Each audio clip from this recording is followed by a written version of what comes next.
Shalom Bapak Ibu Saudara, kita lanjutkan studi kita kristalisasi masih di kitab Yeremia.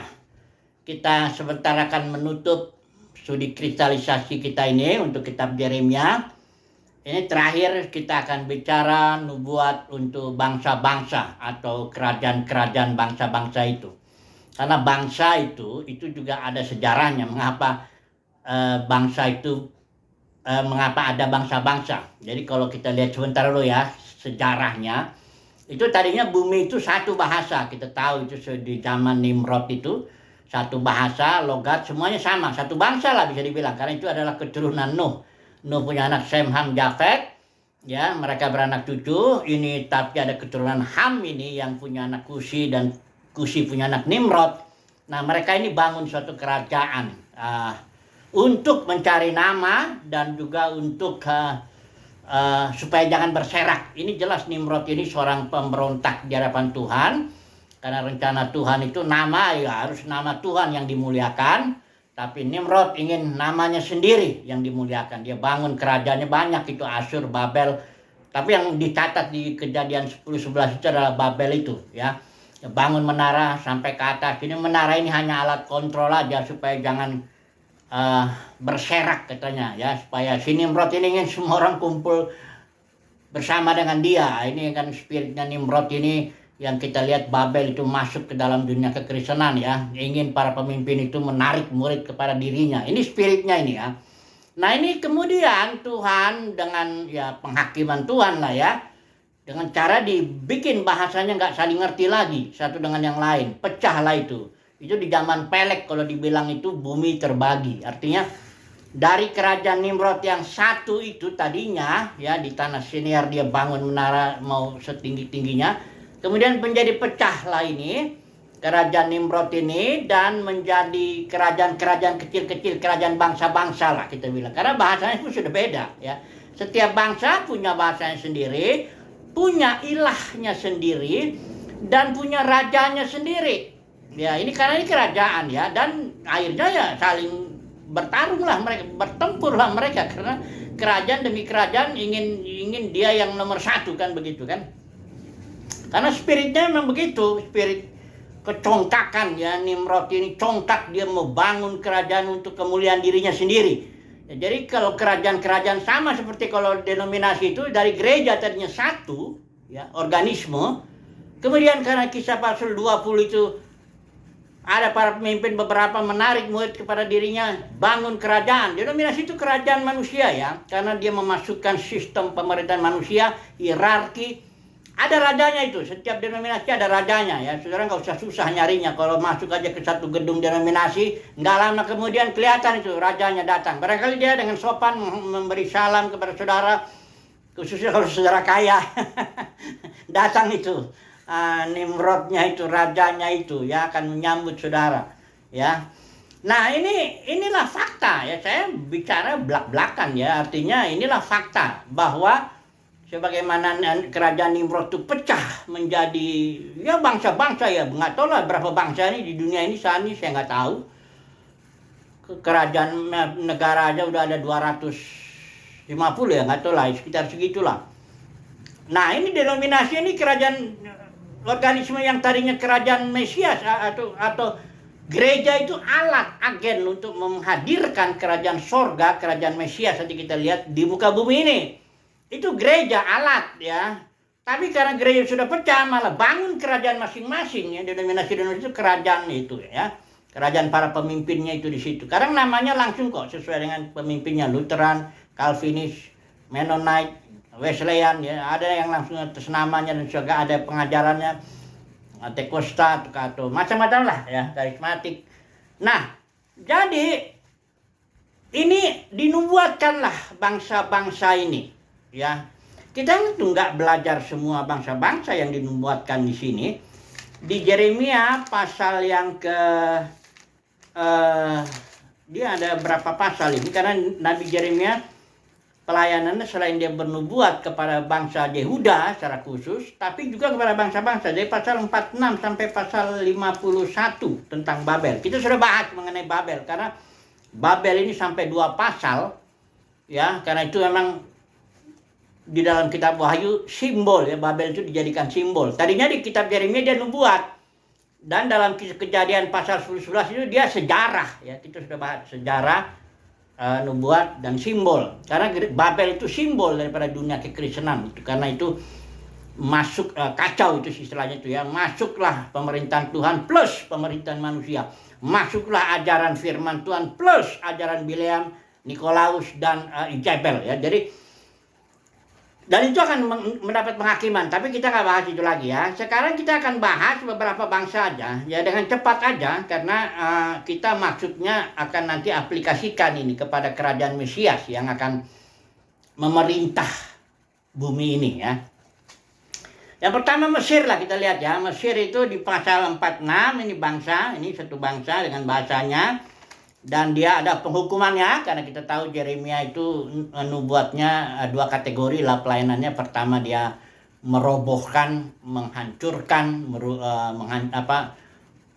menghancurkan lah ya. Baru kemudian dia juga yang kategori kedua dia menanam, membangun ya, memulihkan. Jadi kepada bangsa-bangsa juga begitu. Kalau saudara baca nanti ini semuanya awalnya itu suatu nubuat menghancurkan lah ya. Terutama khususnya karena mereka ini menganiaya Israel. Karena dia bangsa pilihan Tuhan, kita harus ingat itu ya. Nggak boleh ya, apapun juga kondisinya nanti kita lihat. Tetap Israel sebagai umat yang di dalamnya Tuhan mengadakan perjanjian Musa itu ya. Nah, jadi setiap bangsa-bangsa dinubuatkan secara khusus juga sikapnya terhadap bangsa Israel, ya. Nah, ini kita melihat dulu, coba dulu yang Mesir ya, yang pertama. Dinubuatkan lah ya, Mesir hancur apa sebagainya di situ. Dibilang datang Nebukadnezar Raja Babel untuk memukul kalah tanah Mesir, ini ayat 13 ya, pasalnya 46 ini ya. Dan sebagainya semua di situ. Kemudian tapi di ayat yang ke-26 bagian bawah itu pasal 46 itu dikatakan tetapi sesudahnya negeri itu Mesir itu akan didiami seperti dalam zaman purbakala, artinya akan dipulihkanlah sampai tingkat tertentu Mesir itu. Nah, tapi ayat 27-28 ini bicara tentang Yakub, Israel. Saya baca aja ya dua ayat ini cepat sekali ya. Maka engkau janganlah takut hai hambaku Yakub, janganlah gentar hai Israel, sebab sesungguhnya aku menyelamatkan engkau dari tempat jauh dan keturunanmu dari negeri pembuangan mereka. Yakub akan kembali dan hidup tenang dan aman dengan tidak ada yang mengejutkan. Maka engkau janganlah takut hai hambaku Yakub. Demikianlah firman Tuhan. Sebab aku menyertai engkau, segala bangsa yang keantaranya engkau kucerai-beraikan akan kuhabiskan. Tetapi engkau ini tidak akan kuhabiskan. Aku akan menghajar engkau menurut hukum, tetapi aku sama sekali tidak memandang engkau tak bersalah. Jadi Israel ini memang dihajar Tuhan, dibentuk Tuhan. Kita tahu sebagian ke Asyur itu yang kerajaan utaranya itu tahun 722 sebelum Masehi. Kemudian yang selatan ini kerajaan Yehuda, keturunan Daud ya, Yehuda Benyamin, itu dibuang ke Babel. Untuk dihajar, Tuhan pakai bangsa-bangsa untuk mendidik ya, bukan mendisiplin ya, karena dosa-dosa Israel kita tahu ya, penyembahan berhala, ketidakadilan sosial, ibadah yang hanya ritual aja, hatinya nggak jelas begitu ya. Jadi Israel tetap nanti akan dipakai kalau kita nanti melihat ya. Kita baca dulu ini nubuat bangsa-bangsa dengan cepat. Nanti kita lihat di akhir di Wahyu pasal 21-22 itu Yerusalem baru yang adalah mempelai anak domba itu dia dipakai Tuhan menjadi berkat bagi bangsa-bangsa Israel maksudnya ya.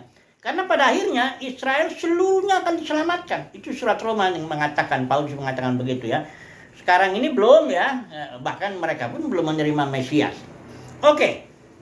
Pertama Mesir ya, kita cukup itu. Kemudian kita langsung aja ke Moab. Ini Moab dengan Amon, ini akan dipulihkan juga, dihajar juga ini. Ini keturunan Lot ini. Lot itu orang benar ya, dikatakan di dalam perjanjian baru tuh Lot itu seorang yang benar ya. Lot ini kita tahu ceritanya, dia setelah lari dari Sodom Gomora itu dia bersetubuh ya, dia dibikin mabok bersetubuh dengan kedua anak gadisnya itu ya. Yang satu melahirkan Moab, yang satu melahirkan Amon ya. Nah, ini Moab ini, jadi sebenarnya ini Moab ini keturunan orang benar ya, karena si Lot itu kan dibilang seorang yang benar ya. Dikatakan di sini Moabnya ayat 11 yang ada beberapa ya, kita nggak usah baca semua mengenai penghajaran Moab, tapi ini satu penyebabnya nih. Ayat 11 ya. Pasal 48. Moab hidup aman dari sejak masa mudanya. Dia hidup tenang seperti anggur di atas endapannya. Tidak dituangkan dari tempayan yang satu ke tempayan yang lain. Tidak pernah masuk ke dalam pembuangan. Sebab itu rasanya tetap padanya dan baunya tidak berubah. Ini Moab ini simbol, bukan simbol. Artinya bangsa yang keturunan orang benar tadinya Lot itu, tapi dia nggak pernah dibentuk. Kalau anggur itu, saudaraku tahu anggur itu dibikin dulu anggur itu dengan dituang satu tempayan, dibiarkan dulu sampai dia mengendap. Nanti ada endapannya ini kan ampas-ampasnya itu ya. Dia harus dituang ini. Tapi hanya anggurnya, ampasnya dibuang. Baru didiamin lagi, terus dia mengendap. Nanti ada pindah lagi ke tempayan yang lain, dituang lagi gitu. Terus diproses lah ini si anggur ini agar cita rasanya enak. Karena kalau dia didiamin dia tetapi satu bejana begitu, ada ampasnya, itu nggak enak katanya. Ya, nah ini Moab ini dianggap seperti satu bangsa, bukan dianggap, memang bangsa yang tidak dibentuk Tuhan. Walaupun dia keturunan Lot, seorang benar, tapi dia karena tidak diproses Tuhan, tidak dibentuk Tuhan, maka dikatakan di sini rasanya tetap padanya dan baunya tidak berubah. Artinya dia menjadi orang yang nggak berubah, bangsa yang tidak berubah. Itu tetap bandel dari bandel ya bandel terus ya. Udah nggak ngerti, bebal ya bebal terus. Nggak ada perubahan. Israel sekalipun dia dikatakan bangsa yang tegar tengkuk, menyembah berhala, tapi dia diproses. Wah, dihajar habis-habisan oleh Tuhan sehingga pada akhirnya ada the remnant istilahnya yang tersisa itu yang dipakai Tuhan ya. Akhirnya bahkan di Yerusalem baru itu dia seluruh bangsa itu dipakai mempelajari domba Yerusalem baru itu. Jadi masalah kuncinya ini didisiplin nggak ini? Kalau bangsa nggak didisiplin memang jadi begini kayak Moab ya. Tapi dikatakan di sini Moab pun akan dipulihkan. Ini ayat 47 dikatakan, tetapi aku akan memulihkan keadaan Moab di kemudian hari. Demikianlah firman Tuhan. Jadi Moab akan dipulihkan tapi melalui Israel. Bahkan seluruh bangsa-bangsa akan dipakai nanti Israel. Sebentar nanti kita baca ya di Wahyu 22 itu bagian terakhir itu. Tapi kita lihat dulu sebentar ini Amon. Amon juga ini dia bangsa juga. Ada rajanya, ada dewanya namanya Milkom. Ya setiap bangsa itu karena kerajaan ada bangsa, ada rajanya, ada dewanya. Apa ilahnya itu ya. Ada di sini bahkan para imamnya, pemukanya ya. Dia dihajar juga, tapi ayat 6 kemudian tetapi sesudah itu aku akan memulihkan keadaan Bani Amon. Ya. Edom ini juga dihajar Tuhan ini. Edom ini bahkan sebenarnya ini saudaranya Yakub ini kita tahu kan, Esau Edom itu artinya. Ya ini dia juga dikatakan di sini keangkuhan hati ya. Keturunan akan binasa, malapetaka akan kudatangkan atas Esau pada waktu aku menghukum dia dan sebagainya. Oke lah ya, ini ada Elam juga nih, bangsa Elam di pasal 49 ayat 39 ini saya baca ya, Elam ini di kemudian hari katakan aku akan memulihkan keadaan Elam, demikianlah firman Tuhan. Oke lah ya, kita sekarang aplikasikanlah apa ini maksudnya ya nubuat bangsa-bangsa ini bagi kita saat ini ya. Jadi kita tahu intinya Israel dikatakan di sini dalam nubuat bangsa-bangsa. Dia juga dihajar oleh Tuhan. Tuhan pakai bangsa-bangsa sekitarnya, bangsa Babel terutama Asyur, kerajaan Nimrod itu untuk mendidik Israel. Kalau kita tahu di Babel itu 70 tahun Israel dalam pembuangan itu ya. Nah, pada akhirnya Israel ini akan jadi berkat ya. Karena ini Israel ini kan sebenarnya kalau saudara lihat kejadian Keluaran 19:20 itu perjanjiannya. Karena Tuhan setia dengan perjanjiannya. Itu perjanjiannya ada 3 di pasal 19 itu sebelum Gunung Sinai itu udah diomongin di situ. Kalau kau dengar suaraku kata Tuhan, kau akan menjadi pertama bangsa yang kudus. Yang kedua umat kesayangan. Yang ketiga engkau akan menjadi raja-raja dan imam-imam. Artinya Israel itu akan menjadi perantara, imam itu memperantarai, membawa Yahweh kepada bangsa-bangsa dan membawa bangsa-bangsa kepada Yahweh, memperdamaikan. Ya. Karena janji Tuhan kan ke Abraham itu, olehmu dan keturunanmu seluruh kaum, seluruh bangsa. Semuanya akan jadi, engkau akan jadi berkat ya. Engkau akan diberkati dan jadi berkat. ya. Nah, yang dimaksud keturunan Abraham itu kan Paulus sudah bicara itu ada yang jamak, ada yang tunggal. Tapi yang dimaksud itu Mesias, itu yang dimaksudnya oleh keturunanmu itu tunggal. Yaitu Yesus Kristus, anak Daud, the greatest son of David, istilahnya begitu ya. Nah, masalahnya Israel belum menerima Mesias ya. Kita tahu pelayanan Yesus itu. Kan pernah Yesus bilang, karena konsep Israel itu kerajaan jasmani, padahal Yesus datang membawa kerajaan sorga ya, kerajaan Mesias itu kerajaan sorgawi. Waktu itu Yesus tanya gini, menurut kalian itu para orang Farisi ada di Matius itu, Mesias itu anak siapa? Mereka tidak lagi susah langsung menjawab, anak Daud. Udah pasti itu, karena itulah janji Tuhan kepada Daud itu, bahwa keturunanmu tidak akan terputus. Dan yang ada satu khusus keturunan yang adalah Mesias, itu nubuat nabi-nabi, khususnya Yesaya yang sudah kita baca itu, Yesaya 53 itu. Kerajaannya tidak akan berkesudahan. Itu kerajaan Mesias. Kalau kita lihat dulu sebentar ya, nggak salah saya mengangkat itu Yesaya 9 ayat 6 ya. 6-7, kerajaan Mesias ini kerajaan yang tidak berkesudahan, akan menaklukkan semuanya. Ayat 6 ya. Kalau kita melihat ini kerajaan Yesaya 9 ayat 6 ini dikatakan di sini, besar kekuasaannya, damai sejahtera tidak akan berkesudahan. Ini istilahnya ini sebenarnya, of his government there will be no end. Tidak ada akhir daripada kerajaan Mesias itu. Dia terus menaklukkan sampai segala sesuatu ditaklukkan. Jadi kalau dalam 1 Korintus 15 itu kelihatan itu kerajaan Mesias akan berjuang terus, kerajaan terang menghantam kerajaan gelap ya. Nah, tapi waktu orang Farisi belum bisa terima, karena Yesus tanya, menurut kamu Mesias anak siapa? Anak Daud, mereka bilang. Nah, terus Yesus bilang, dikutiplah Mazmur 110 itu. Daud berkata kepada kalau kita baca tuh Mazmur 110, ya coba dulu ya. Ini penting ini, karena ini justru yang kuncinya, bahwa Mesias itu datang bukan membangun kerajaan jasmani. Kerajaan Israel itu hanya simbol. Yang Yesus mau bangun itu kerajaan sorgawi. Makanya Yesus di hadapan Pilatus kan ditanya, jadi kata Pilatus, engkau raja? Oh iya, aku datang ke sini karena aku raja. Tapi kata Yesus, kerajaanku bukan dari sini. Nah, ini yang nggak dipakai. Bahkan dunia kekristenan nggak paham. Makanya teologi makmur lah, segala yang jasmani lah, puluhan lah, buat sulung lah, semua jadi jasmani. Ibadahnya pun ibadah yang jasmani, ke gedung ini, gedung itu. Padahal Yesus sudah bilang kalau ibadah itu bukan di gunung ini, gunung itu, kepada perempuan Samaria kan. Kerajaan surga bukan soal makan minum pakaian. Itu kerajaan surga soal damai sejahtera, sukacita oleh Roh Kudus. Itu soal kebenaran, damai sejahtera, sukacita oleh Roh Kudus. Soal spiritual, soal batinia, itu kerajaan surga. Lagi itu akhirnya itu bilang, the kingdom of God is within you, di dalam dia. Ini kalau dijasmanikan ini mirip dengan orang Farisi ini, nggak ngerti dia ya. Ini coba saya mau baca yang kerajaan Mesias itu ya.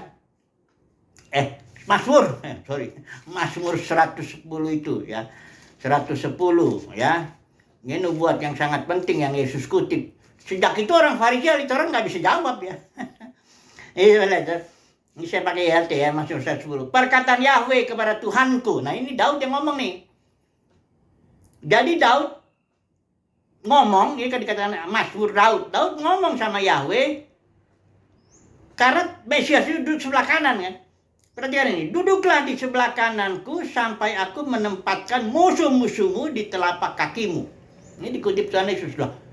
Daud ngomong kepada Mesias, anaknya itu, kok disebutnya Tuhan? Tuhanku katanya, atau Tuanku. Ya.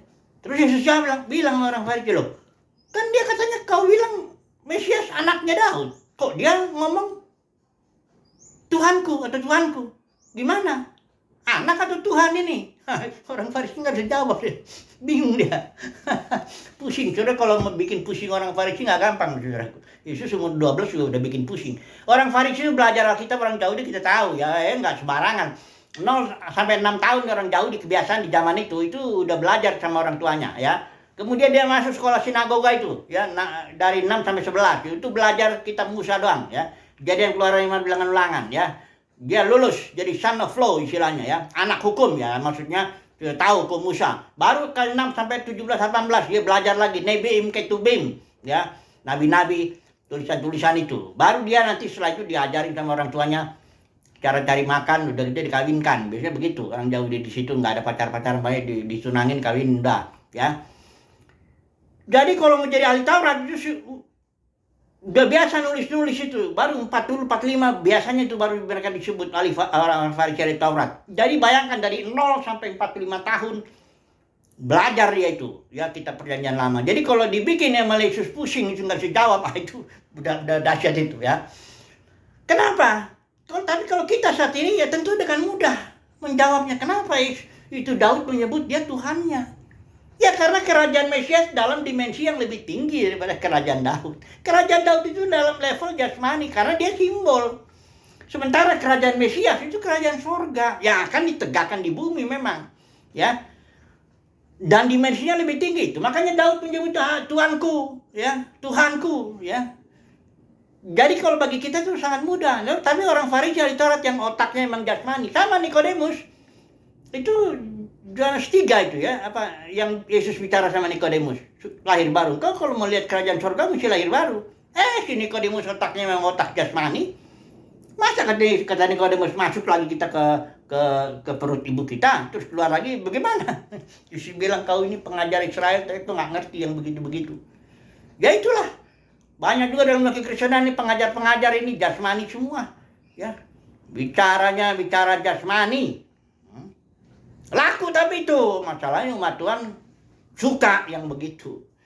Kalau bilang Tuhan memberkati, kau kaya, makmur, sehat, siapa yang nggak amin.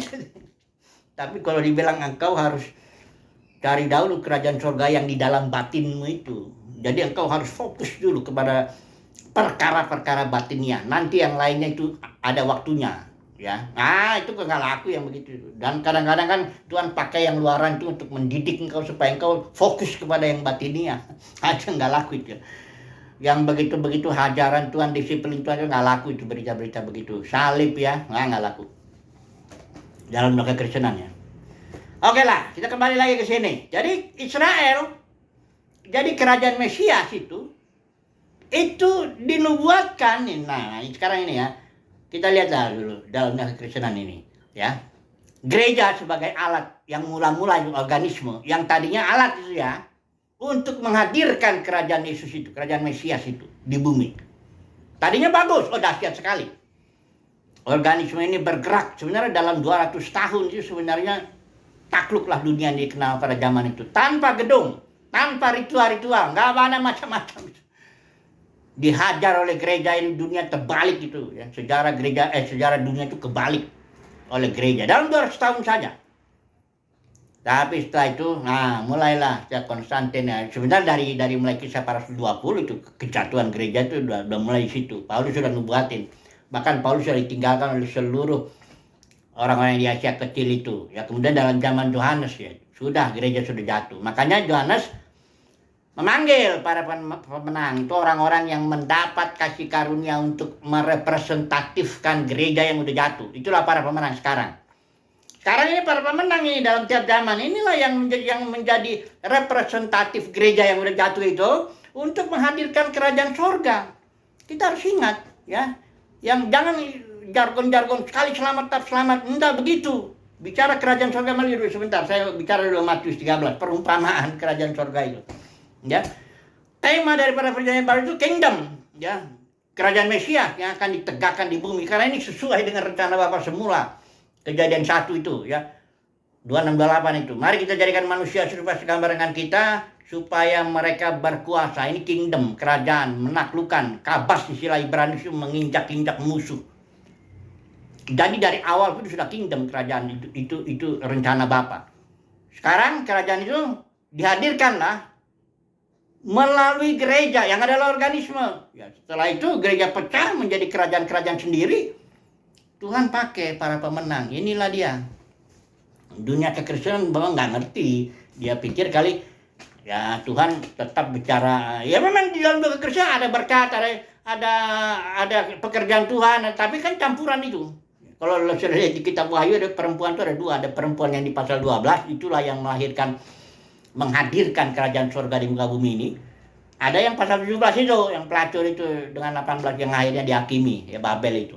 Itu sudah bahas itu. Coba dulu kita lihat nih kingdom nih, Matius 23 ini ya.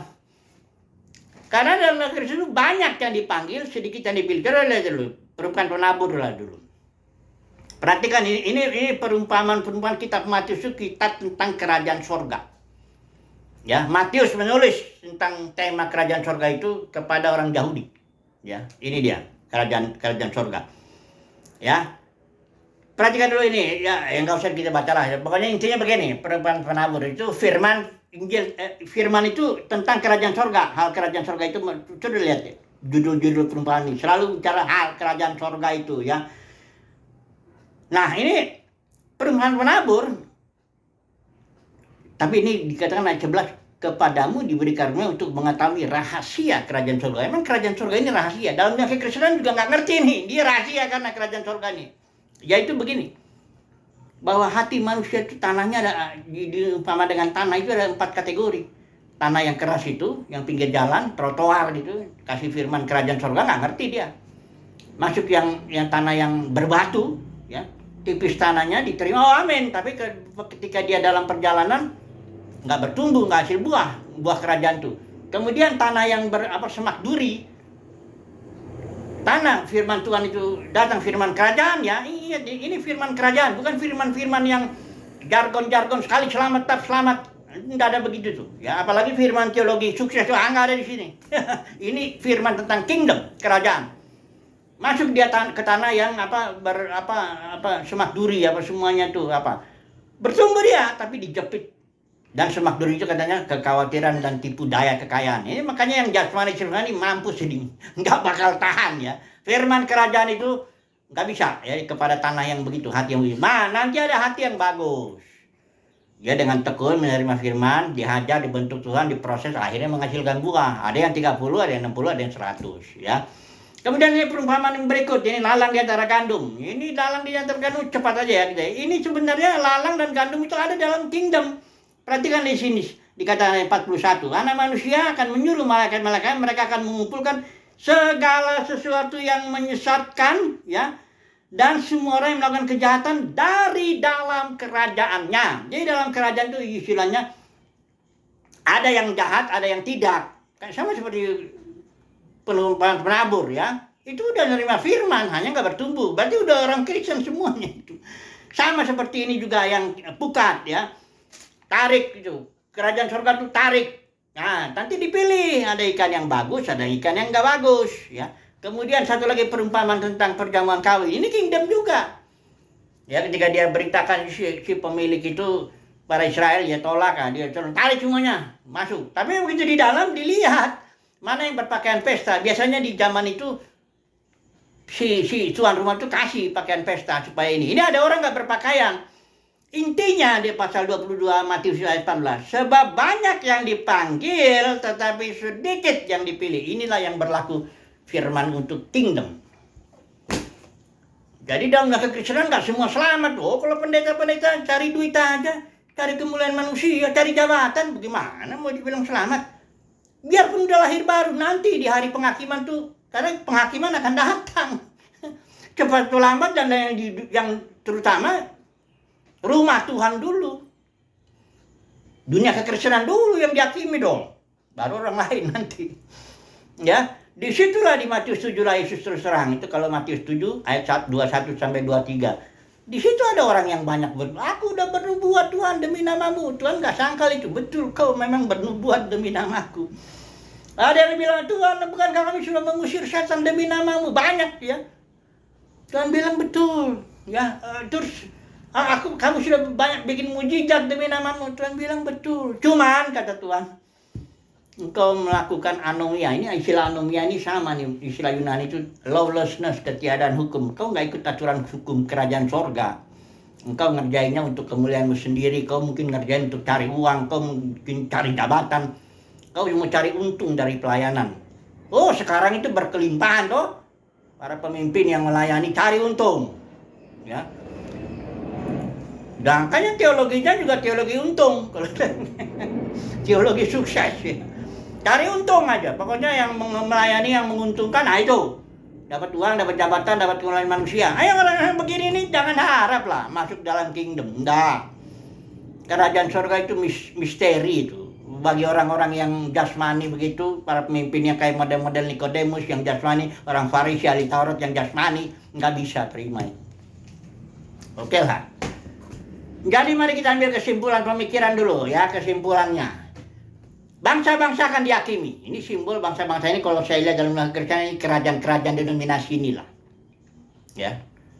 Kena itu nanti penghakiman ya. Kita lihatlah nanti ya. Bukan ini kabar baik ini. Penghakiman itu kabar baik karena dengan Yesaya 9 ayat 20 ayat 6 ya.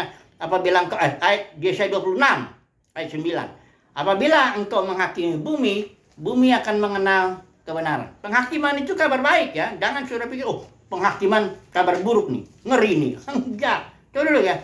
26 ayat 9 ya. Yesaya 26 ayat 9 bagian yang bawah itu. Saya baca ini ya. Sebab apabila engkau datang menghakimi bumi, maka penduduk dunia akan belajar apa yang benar. Dunia kekristenan itu perlu dihakimi dan memang akan dihakimi. Untuk apa? Supaya mengerti yang mana yang benar. Karena dunia kekristenan saat ini yang salah bisa benar, yang benar bisa salah, tergantung mayoritas. Kalau mayoritas bilang itu benar, bisa jadi benar. Ya, orang-orang yang tulus melayani Tuhan, yang nggak cari duit, nggak cari jabatan, nggak cari kemuliaan manusia, itu bisa jadi salah. Kok nggak diberkati sih? Kok nggak banyak sih? Nggak banyak pengikutmu, nggak banyak gedungmu nggak besar. Ya, nantilah, tunggu dulu lah, supaya kita tahu apa yang benar. Saya bersyukur, kapan lah, datanglah Tuhan. Kalau perlu sementara saya khotbah ini Tuhan datang ngomong. Supaya kita mengerti kebenaran. Nanti di sana lah akan kelihatan. Begitu dapat itu para pemenangnya yang mendapat kasih karunia ini, dialah yang akan bersama dengan Kristus memerintah berjaman-jaman sampai Bapa menjadi semua dalam semua. Dan Israel mendapat tempat di dalam Wahyu pasal 22 itu sudah lihat. Israel akan jadi berkat bagi bangsa-bangsa juga. Haleluya. Amin.